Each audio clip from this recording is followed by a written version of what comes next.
Previously on Chaos Head. I examined the chat log from the PC in room 37. What I learned from doing so was that Yura briefly cuts herself off. Then finally catching my gaze straight on, she gave a voice to the relentless truth. You're putting on a one-man play. Don't look at me. Shogun is none other than... Don't look at me. You What? Now back to being a god. Hello everyone, it's Phantom Shark here, and welcome back to Chaos Head. Probably wondering why I'm doing an intro since I didn't do an outro last video. The only reason I didn't do an outro last video was because I had to unfortunately just end the video. I had to quickly leave and go somewhere, so I had to just end it there. So that's why there was no there was no outro. But anyway, I'm back. It's gonna be a full-length episode. That's what I'm sorry about. It was about 25 minutes. The episode was the last episode because I had to leave, and then I had no episode put up for you guys for that one. I didn't want to wait, so so instead I'll just put it up and yeah. Let's jump back in.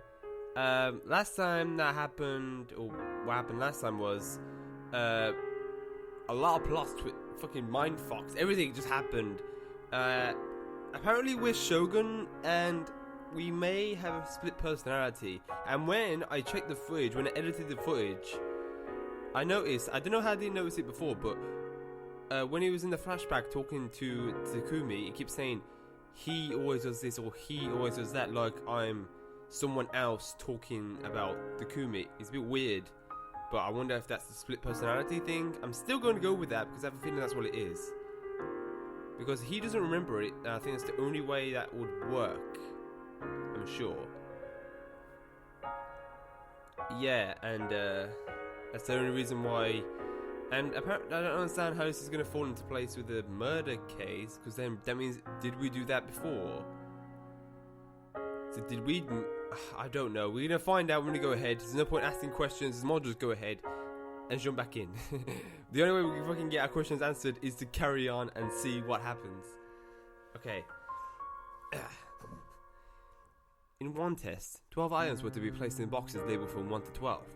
The precog was to sit in a different room, with cards that had the items' names on them, to predict which boxes they would be placed into. Only afterwards was some staff members in a different room actually placed the items in the boxes. When they tallied up the overlap between what was predicted and the box's actual contents, the precog's 90% success rate made the show host go wild. As he watched, Takumi played along by making predictions at the same time as the precog, with the result that he got every single one right. But of course, he didn't tell anyone about it. That was why now too he saw the accident on TV and thought to himself that his foresight had been correct.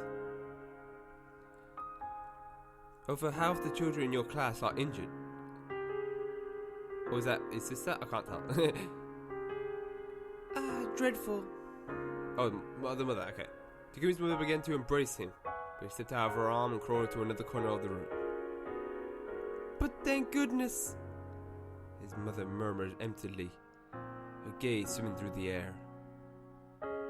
Thank goodness, thank God we decided to have you stay home today, Taku-chan. Takumi felt like vomiting. Everything was rotten, he thought. So what if he had precognitive powers? It took a mere instant for his heart to freeze. For some time afterward, Takumi stopped speaking. He was literally mute. He wouldn't let a single word out in response to anyone.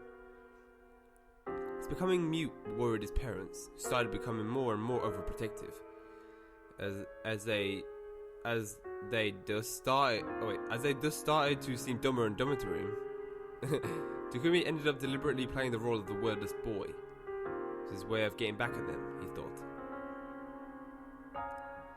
Noticing that he had stopped speaking, Takumi's mother took him to a psychiatric ward of the general hospital.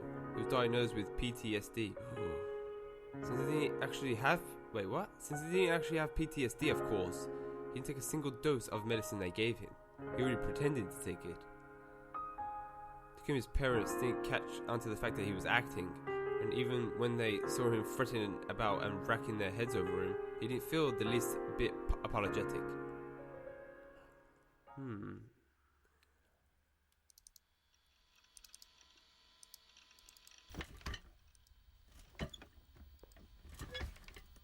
So we're back. Everything feels like a lie. The world is full of fiction. Furthermore, it seemed like everyone else's ill will was directed at me. Please log into the chat room you usually use and check it out for yourself. You'll come to see that what I'm saying isn't wrong. And one more thing. Everything I said to you came from the bottom of my heart. If nothing else, believe that. Today now her incomprehensible opinion, you were tacked on that one last part and vanished from before me. Like hell I could believe her. Got some nerve to say believe me after deceiving me. No matter what, I didn't want to acknowledge my everything, which you had thrusted at me. I wanted to think her calling me Shogun had merely been idle words or rambling. But when I looked into the chat's backlog, I saw that she wasn't wrong about the timestamps not matching. Am I a sleepwalker? I hadn't been sleeping when Shogun posted his parts of the chat. It was an incontrovertible fact that I had gone to ATCAF at the time, but I hadn't fallen asleep, so it couldn't be a sleepwalker. What did it mean that I didn't have any memory of posting a Shogun? Alternatively, someone other than myself could control my body. Ridiculous.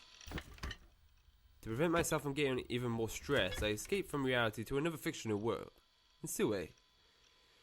Even everything about Insue was a lie, because when you got down to it, it was a world and a game.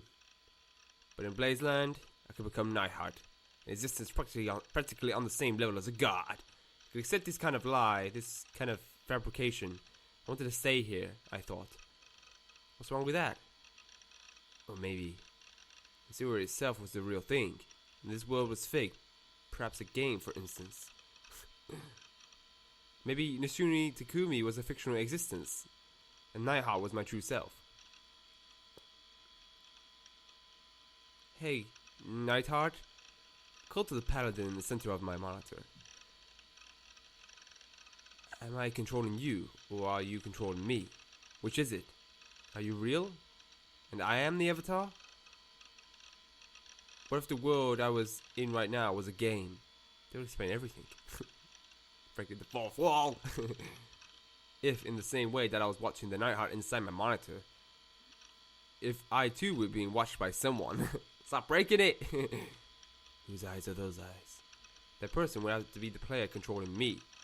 Well, not necessarily, because I'm not controlling your choices, so I'm not really controlling you. You're doing whatever you want, and I'm just watching it.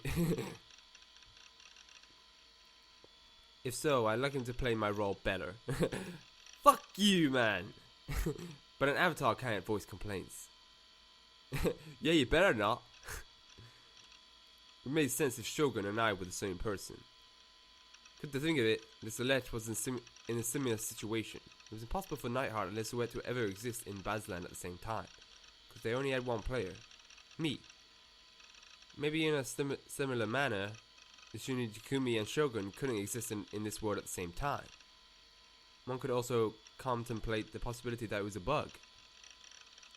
Speaking of bugs, my running into real girls and murder cases might have been due to the bug as well. The image Shogun had sent me flickered across my mind, and I held my head. I shook it despairingly from side to side. I want to run away from everything. There's really a player out there controlling me. I'm begging you, please reset me. Okay, turn the game off. Everyone, yep, he wants me to turn the game off and turn it end. Playthrough ends here. That's it. Thank you for joining me. I hope you enjoyed. Okay. Rebuild me once more from scratch. Well, I'm not God. I think you want the game developer if you want that. I mean, I can't control the game, and I can't redo you.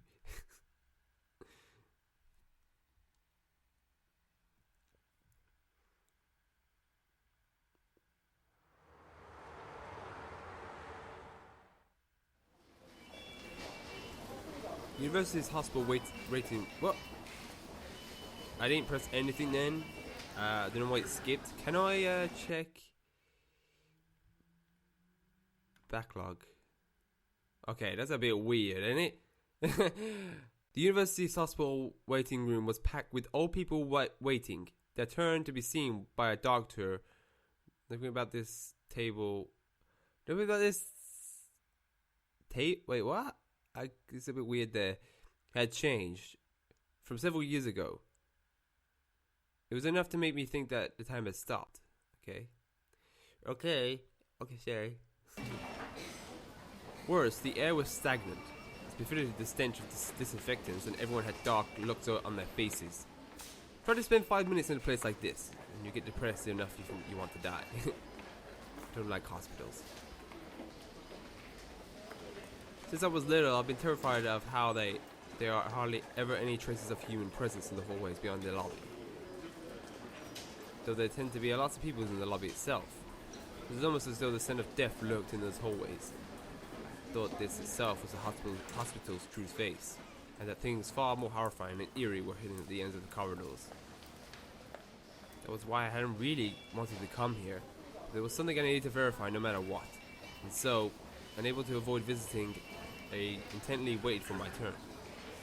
Even after I entered in Sue, the words you had left me with me has spun around my head, making it impossible for me to concentrate. As a result, I was worried about this and that all the way until the morning. I became seriously scared that something about me might be abnormal.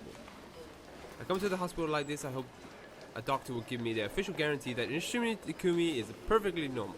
I want to prove that you, not I, was the one with the issues. I was used to coming to hospital's psyche ward, although I unthinkingly nodded when the young lady at the desk asked me if it was my first time being examined here. Ever since the aforementioned bus accident, my mother had brought me here at regular intervals. When I entered middle school, the doctor responsible for me diagnosed me as a completely cured, and because I stopped going here, it had been about 4 years since my last visit. You get a choice. Okay, we're gonna go with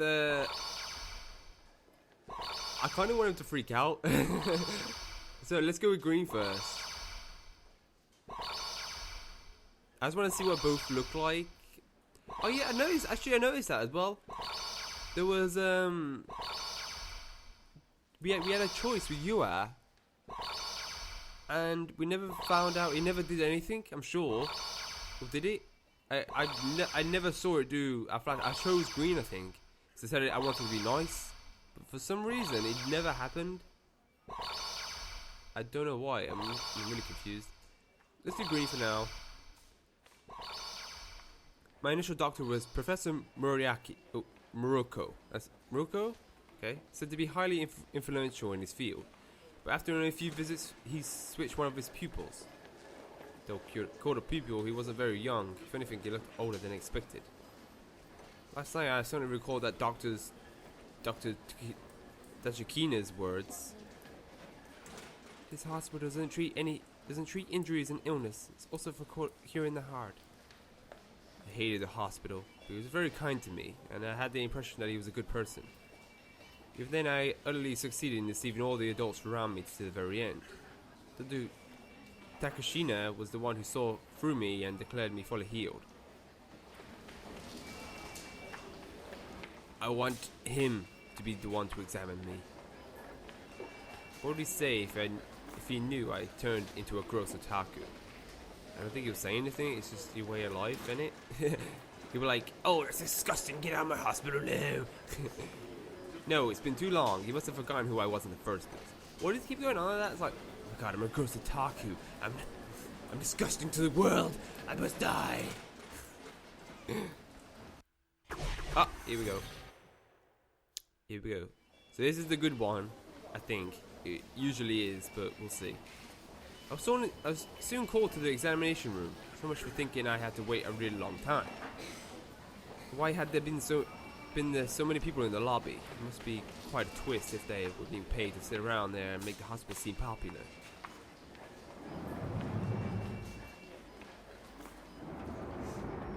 a different room from 4 years earlier.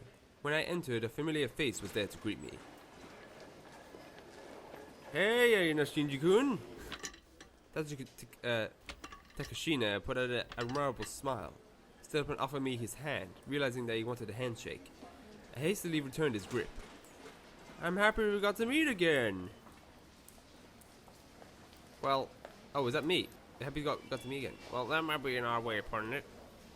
Because from your perspective, it must be painful to come back here. It had been 4 years since we seen each other, but Dr. Takashina was incredibly friendly. I had been kind of nervous, but all at once I found myself able to relax. So what brings you here today? Dr. Takashina urged me to sit, so I settled into a chair. Perhaps because he released me from my anxiety, I spoke about everything that happened to me and everything that might still happen to me in one breath. Being unaccustomed to talking maybe get blocked up countless times, but Dr. Takashina kept listening and nodding, but a serious look on his face the whole time, without trying to rush me. I talked about all of it, of course, from the demon girl to Yua. It occurred to me that it might be dangerous to tell him, but I had no one else to rely on. Let's start from the conclusion. After hearing me out, Dr. Takashina briefly fell into thought, then opened his mouth. You're normal. No problems whatsoever. You sure this guy's a real doctor? Really? You mean it? I don't think he's normal, and I think this doctor is not a real doctor. Of course. I was experiencing nothing. They were the words I had hoped for above any others. I had come all this way to the hospital just to hear it. I had been fearful not knowing what I should do if he told me. You're abnormal, but I was so glad he'd been the one to examine me. On the contrary, there might be something wrong with the young woman called Kunsunki. It's difficult to make any kind of judgment based solely on your side of the story, but she probably has some type of psychological illness. In the future, it's possible that she might act in such a way as to cause you harm. You should report her to the police as soon as you can. Eh? The police? That might indeed be the safest approach. Yua wasn't sane. She was weird in the head. I shuddered at the thought that she might start stalking me again. Naturally, I also plan on taking responsibility for guaranteeing your safety. Looking at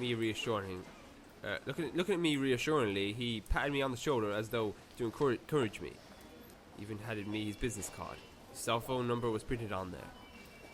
If you run into some kind of problem, you can call me anytime you like. I'll come running to help you anytime, 24/7. Eh? Is that really okay? Why, of course it is. Because I'm the doctor in charge of you. I was on the verge of tears. I felt from the bottom of my heart that I was truly grateful to have been placed under this man's care. Such good doctors might be quite rare nowadays. Me also a good idea to report the demon girl. Sunji-kun, the girl you're spotted is undoubtedly the true new gen criminal. It's an incredible piece of eyewitness evidence. Takashina seemed a little thrilled, but he didn't come out in his voice. His manner of speaking was as soothing as ever. With your help, I'll be able to solve all the cases. You'll be the hero of Shibuya. I truly consider it an honor to be able to meet with you like this, in this moment.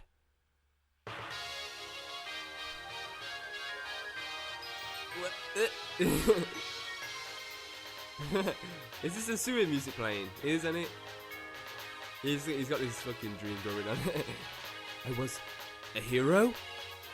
This wasn't a Sue. Someone like me can never be a hero. Once again, I began imagining it.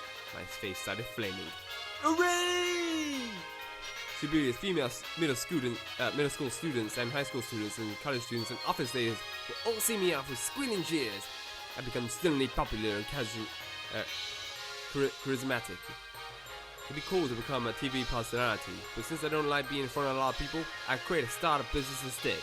I make a killing as the charismatic company president. I'd be in a harem situation with lots of gorgeous secretaries waiting on me. Of course, I have trigger flags for all of them, and they'd be sloppily in love with me. Sounds like a dating sim game.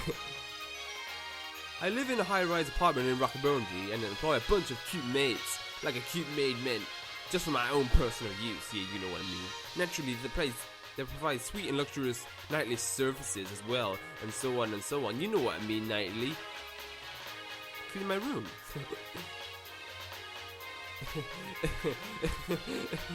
So that's what it means to be a winner. Oh, there it is. Okay, we're now gonna do the red version of what I was gonna do originally. I just wanted to see what the green was like, and that was a bit crazy. I want to see what happens now. Okay, but they've got a stick thing.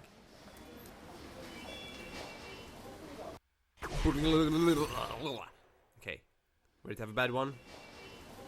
Wow. This is a good choice, I wonder.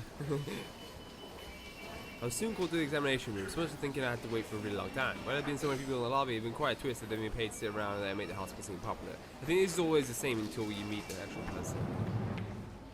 It was a different room from 4 years earlier. When I entered, a familiar face was there to greet me. Hey there, Nishunji-kun. Dr. Takashina grinned at me. He hadn't changed a bit from 4 years ago. Relieved to see that, I immediately poured my heart out. Doctor, save me! Oh, what's the matter? A weird woman is stalking me. At this rate, I won't be able to go to school, and she went to my house once, and she knows where it is. And I can't relax for a second. Calm down. I can't possibly calm down. She's a normal. I'm normal, and it's not just you. There's even the demon girl. That's right, the demon girl is the true criminal. True criminal? the new gen criminal. I'm not wrong. I saw her at the scene of the crime in the middle of the stake in a dead body. It's alright, you have nothing to worry about. For the time being, try to calm down, okay? Feeling rebuked, I closed my mouth. I had no idea what was supposed to make things alright. Such a professional doctor, Takashina was to, and Dr. Takashina to boot was telling me, so he had to be okay. I think so. That was when I convinced myself, because I had grown agitated, it hurt to breathe. I got my breathing together. Dr. Takashina watched me steadily all the while. He seemed frightfully grave. Is it really alright? Of course it is. But she's so dangerous, and she's targeting me. How can you say that for sure? Would you like to know the reason? He's gonna take him into fucking. He's gonna put him into. He's gonna lock him up into the crazy bin. I nodded, and the doctor shrugged his shoulders a bit. He kept unconsciously twirling the pen in his hand at the top of his fingers. Why? That's because the young woman you refer to doesn't exist in this world. How would you know that? but you're simply cowering in fear of your own delusions. His voice was eerily gentle. My body began shaking. Wouldn't stop. Why? He was so kind, and yet. Sundri-kun, you never met her, have you? You never met her. Do you understand? The other suddenly pulls a knife out and goes, bah, bah, bah, bah, bah. That's a bad delusion. I don't get it. Then let me explain in more concrete terms. Could have never met with that young lady, because over these past 7 years, you have never once taken a single step outside this hospital.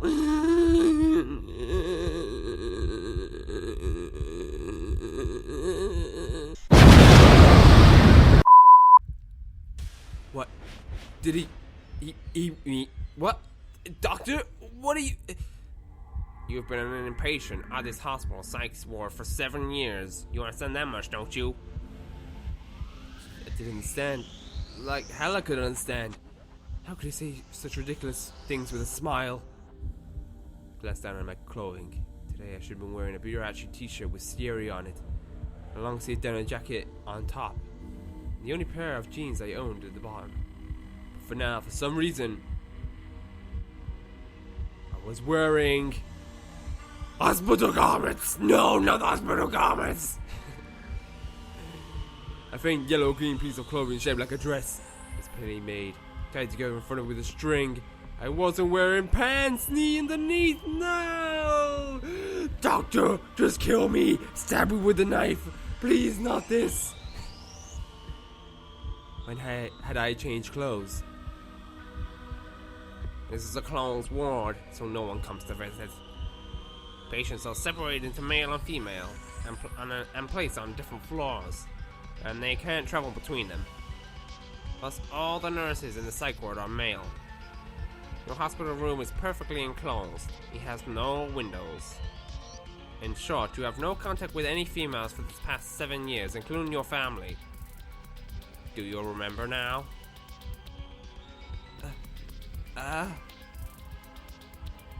It's a lie. It had to be a lie. I've been hospitalized. I live on my own in Shibuya. I'm top class, fairly well known player in Sensue. I follow my minimum attendance shift chart, going to school 2 or 3 times a week. And earlier, the nurse at the front desk had asked me about it. Is this your first time here? Yes. Then please fill out this paper with the necessary information while you wait. You're obviously lying. Do you really think so? Dr. Takashina murmured as he wrote them down on his clipboard. I read what he was writing. It wasn't Japanese. English? No, German? In that case, your psyche is still in a normal state. You have to stay hospitalized a lot longer. He took a single brief glance at me. His eyes were brimming with pity. He had never looked at me like that, not even once in the past. I quickly fell to my knees. Tears flowed out of me. I see. That's right. All of my memories up until now had been mere delusions. I was the abnormal one. I was the one going weird in the head. What a horrible twist. But well, I didn't care anymore. Yeah, I was gonna live my life in the hospital. Even if I turned out to be an illusion, they weren't memories. I had any desire to cling to. There weren't any memories I had any desire to cling to. Okay. Anyway, can I just recreate them from the start? This time around, it'd be nice to have a world without any scary incidents. I'd have a sociable personality and excellent grades. I'd be popular with the girls. All my friends would be beauties on the level of Gravier idols, and all of them would have their crushes on me. I imagined myself living under the same roof as them. Thus our fun, bittersweet, and little comedic everyday lives would begin. I attempted to force myself to laugh. My face was twitching. I didn't want to die. That was fucked up, that was. That was fucked up. Okay, so the green one was like really happy, yeah, it's a hero. And then the fucking red one was, oh my god, you're a patient. You're crazy. You was in the hospital. You never outside. You're crazy. When I came back to myself, I was still seated on the sofa in the lobby. My body was drenched with sweat. A chill ran down my back. I glanced around in puzzlement, unable to grasp my situation. A hunchbacked old lady was sitting next to me. Her eyes were buried in wrinkles, and I couldn't tell whether she was sleeping or awake. When I looked at the clock above the reception counter, it indicated that an hour had passed since I first began waiting here in the lobby. Had it all been a dream? I might have dozed off as I waited, due not to having slept since yesterday. I didn't let out a deep sigh. It had been a hideous dream. It was a dream, right? I thought back over everything that happened up until yesterday. It's okay. My memories continue squeakily. I missed it. I encountered the demon girl at the scene of the crime. Then been deceived and threatened by Yua. Then I come to the hospital. Wanted to prove my normalcy. That's right. It's all okay. Although I wouldn't have minded if the truth I imagined everything. Maybe I've been much happier creating a new delusionary world and enjoyably whittling away my time here. I was so sick of my current situation that I started to think like that. In the end, I was forced to wait another 2 hours before they finally called my name. When I entered the examination room, I experienced the hallucination that I was having in the repeat of the same dream as before. Dr. Takashina had looked just the same as he had in my dream. No, it was simply that he hadn't changed in the 4 years since we last met. What brings you here today? He didn't say your memories are all delusionary, but I'm Nishunju. How polite of you. I'm Takashima. Nice to meet you. He bowed his head to me with a smile. Couldn't say anything.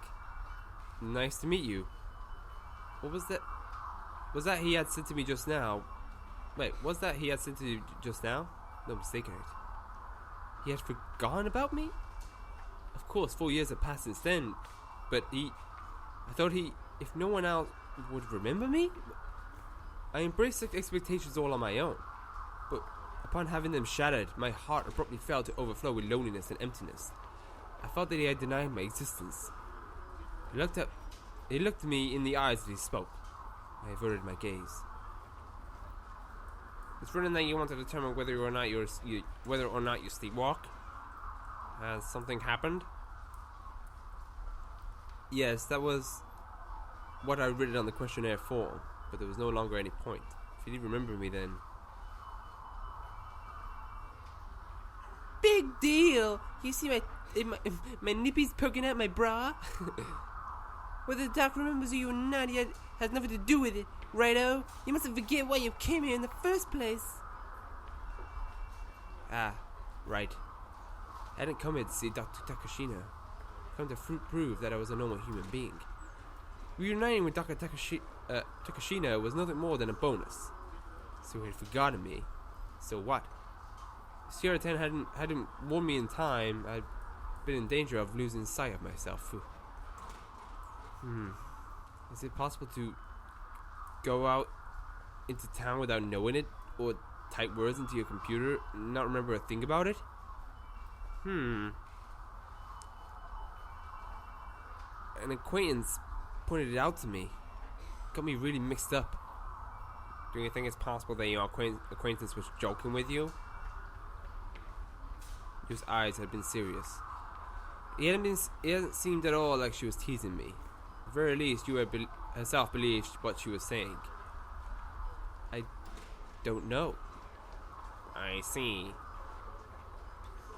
By the way, what's your relationship with this acquaintance of yours? Is it your girlfriend? Huh? What was he saying all of a sudden? What did he have to do with anything? No, I phrased that poorly. Let me try again. Please, you didn't hear that. Has your acquaintance actually spotted you walking around in a state of unconsciousness? Ah, so that's what he meant. I shook my head. So there's no proof. I shook my head one more time. She thinks she's some kind of detective. She threw all kinds of evidence at me. Is that so? On a side note, have you ever been evidence symptoms of sleepwalking before now? No. Have you ever woken up early in the morning and found yourself sleeping somewhere other than the usual bed? No. So your acquaintance your acquaintance was the first person to tell you something like this. I nodded feebly, then took the plunge and opened my mouth. I haven't been sleeping. Really hasn't. Could it be that you're frightened? There's no need to take it so seriously. No, that wasn't it. That wasn't what I wanted to say. But I didn't know how to explain it. Or hot to explain it. Yeah, I'm hot to explain that. And I couldn't get my thoughts in order. And as I remained at a loss, I lost a chance to speak up. I know there's going to be typos in this. It's not a proper translation. It's a fan translation, so I'm expecting typos. Scribbling something on his clipboard, Dr. Takashina spun in the chair he was sitting on, so his back was facing me, and leaned toward the back of the examining room.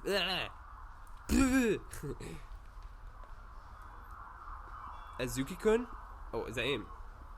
Azuki-kun, I need a moment. Coming. A young nurse came running over. The doctor whispered some directions to her while showing her his clipboard, and she soon returned to the back of the room. What's going on? As I sat there in confusion, Dr. Takashina turned to face me. Next, he told me about all. He told me all about some what the heck? How do you say that? Somnambulism. I'm gonna go with it because I don't know how you say that. A gentle tone of voice. When people fall asleep, they start off in REM sleep, then shift to non-REM sleep. REM sleep is what happens when your body is resting but your mind remains active in a state close to awakening. And in opposition to that, non-REM sleep is what happens when your brain pauses its activity and you fall into a much deeper level of slumber. Somnambulism is prone to happen during non-REM sleep. Because your brain isn't at its normal level of activity, you can't process and deal with everything quickly, and you respond to people, and you can do things like go down the stairs without misstepping. In terms of possible causes, it occurs especially readily when you're under psychological stress. It's a common symptom among children, but adults often experience it as well. Now, do you understand why I said I didn't need to take it so why I said you didn't need to take it so hard? But I hadn't been asleep, though I hadn't slept. I couldn't remember what I'd done. As for the period when Shogun posted his parts of the chat from Room 37, I thought I was playing Ensu the whole time. The thing I don't understand is, if this was the case, how did Shogun enter the room? Didn't Grimm say something about Shogun? I'm really confused. I need to check the footage back. But when it says Shogun entered the room, didn't Grimm or say anything about him? I'm not sure. Because if he didn't, then I think he is Shogun.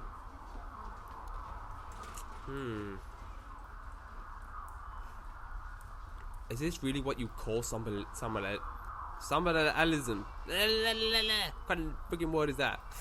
I wanted to ask him, but Dr. Takashina was steadily advancing his side of the conversation. There are multiple methods to test whether or not you sleepwalk.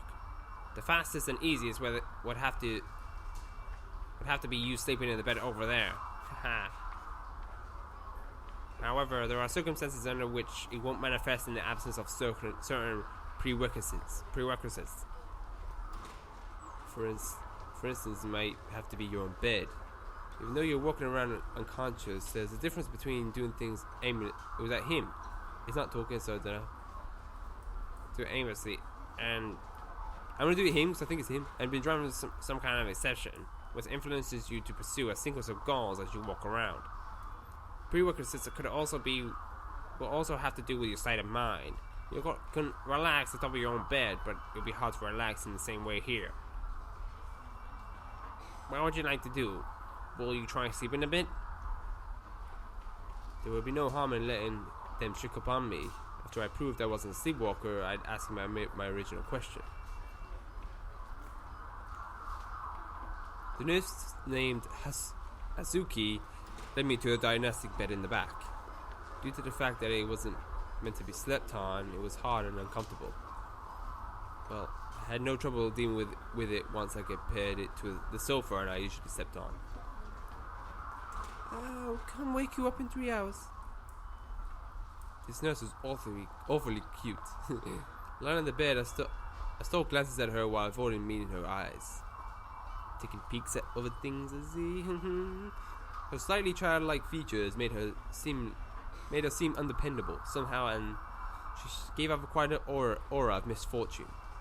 But she was brisk and efficient when it came to her work. She felt like the type of heroine who might appear in the old school eroge. What about twisted sex in hospitals? I'll do my best to keep from taking my eyes off you, so please rest at ease. In other words, she would make sure of my safety even if I manifested symptoms of sleepwalking and started wandering around. Well then, take it easy. Why is she blushing? It's a bit weird. The nurse gave me a small smile, closed the curtains and left. Surrounded by black-white curtains, I released a deep breath. From around me, I could hear the voices of the doctor and a patient he was examining. The sounds of other nurses pitter-pattering around, the sound of examining room door opening and closing. It was certainly hard to calm down. Would I be able to fall asleep under these conditions? Figuring it was useless, I closed my eyes anyway. I'm gonna go with the red again. I've hardly did red. Let's do another red. Let's do green first then, and we'll do red again. No matter what I did, the guru referred from Shogun and the crudely murdered body from the scene of the staking seemed about to flow into my head.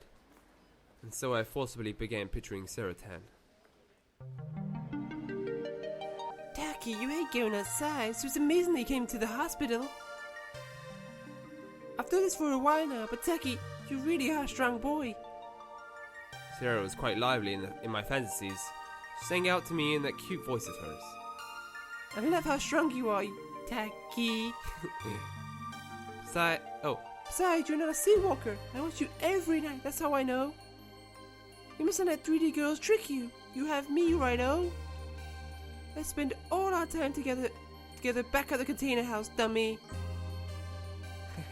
So adorable Serotan.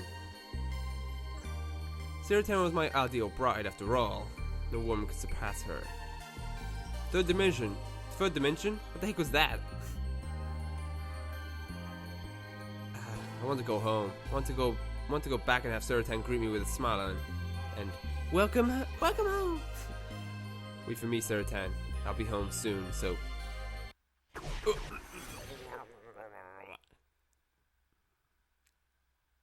You don't have... Is that her?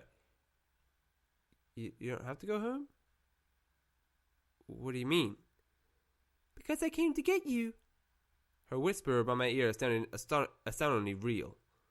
I had the feeling that she was jabbing me in the cheek. I slowly opened my eyes. Oh my god. Good morning, dummy. Serotan was standing beside the bed. She wasn't in 1/8 scale or anything of the sort. She was life-size, and she moved sneaky. I drank in a breath, pushed up my body and tried poking Serotan's chest. Ooh, this is getting frisky. It bounced back at me. What do you mean? She wasn't a figure. It had bounced back at me. She was the real thing. Serotan had descended to the third dimension.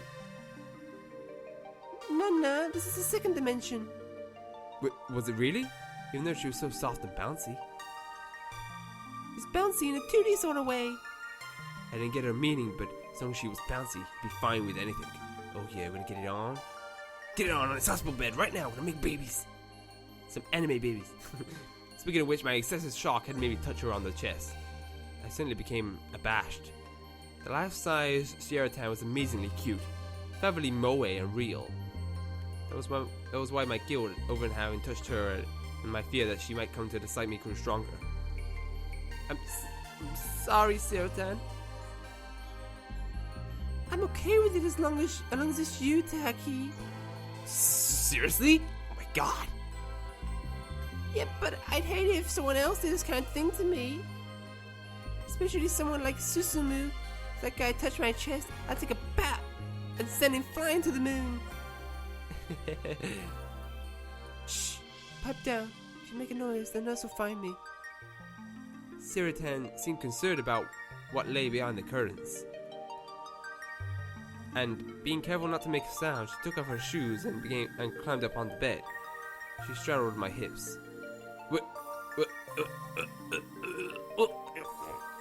On the verge of raising my voice again, I hastily covered my mouth with my hand. Serotan was straddling me? Okay. The panels inside of the skirt were making direct contact with my crotch. Shit, my Johnson was threatening to burst out of control.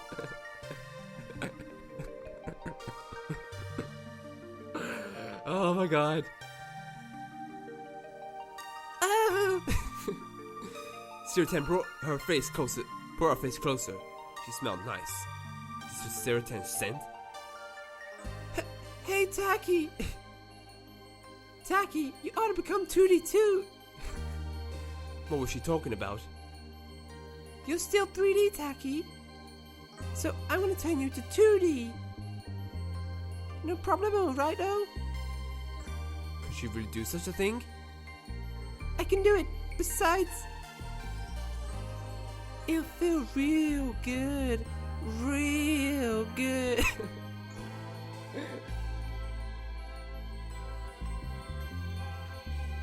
From my surroundings, I could hear the sounds of nurses blissfully walking around, and a doctor talking to his other patients as he examined them. This space was set apart by a single curtain. If someone had opened it, they'd definitely catch us in the act. My head spun around with the thrill of it, not to mention the morality of doing something like this in a hospital. On top of everything, my partner in this wanton escapade was Serotan, my current number one favorite of all my wives.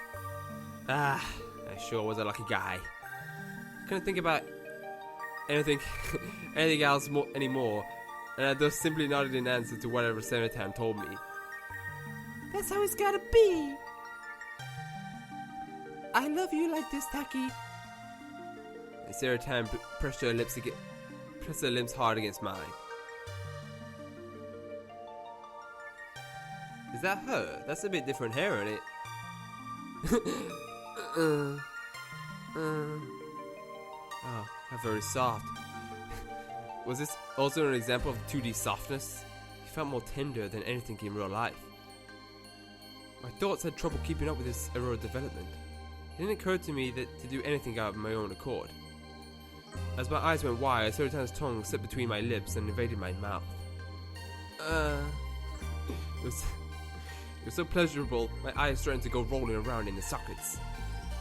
I hadn't known that kissing felt this good. I wanted her seductively stirring tongue to keep a sword in my mouth forever. I embraced Serotan's waist, but her body was flimsy. Because she was 2D, she was bouncy but also thin and flimsy. When she'd be like fucking just like a cardboard cutout. That's what it would be like. It'd be weird. How the fuck does this even work? Perhaps it was like kissing a piece of paper, but it felt so amazingly good that it didn't bother me. I didn't have the room to let it bother me. Serotan was ultra hot.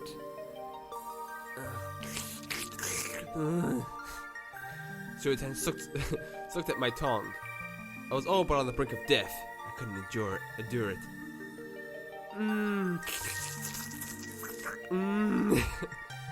I was starting to get more and more painful. The strength of Serotan's seduction was downright ghastly. I tried to pull my tongue back, but I couldn't do it. She sucked at me harder.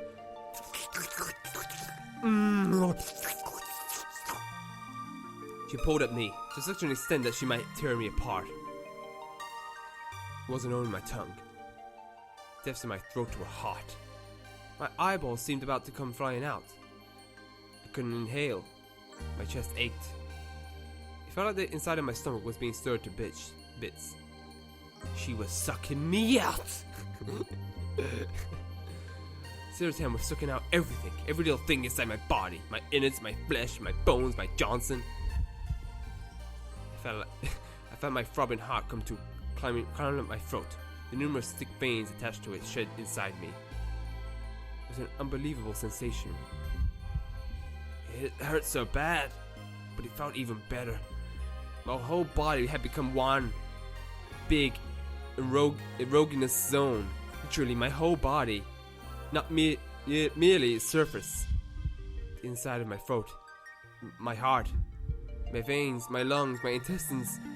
Having Serotan violate, suck up and devour the inside of my body had made me so happy and gave me such a pleasure that I almost passed out. I die from feeling too good. I don't know why the song went off, because now it sounds really weird with that song. It just ended.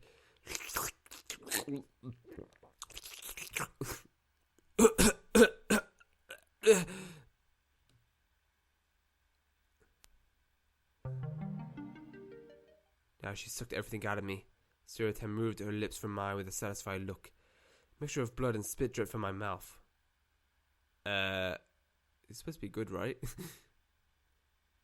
Wait, what? What? You're amazingly tasty. She smiled bewitchingly. I didn't have the energy to respond. Siratan had taken everything from me. The first time I experienced such blinding pleasure, and I was utterly distracted. Fog coated at the edges of my consciousness, and my thoughts grew hazy. See, Taki? Look at yourself. It's gonna be 2D, ain't it? Now you live in a 2D world too. Swaying, I tried to slide off the bed and stand up. My body had become as flimsy as Siratan's. It was kind of hard to walk. Rather, it went limp, and everything couldn't stay standing. I collapsed soundlessly, as though to worm my way across the floor. Siratan, I can't get up. Let me a hand. Siratan's voice reached me from up on the bed.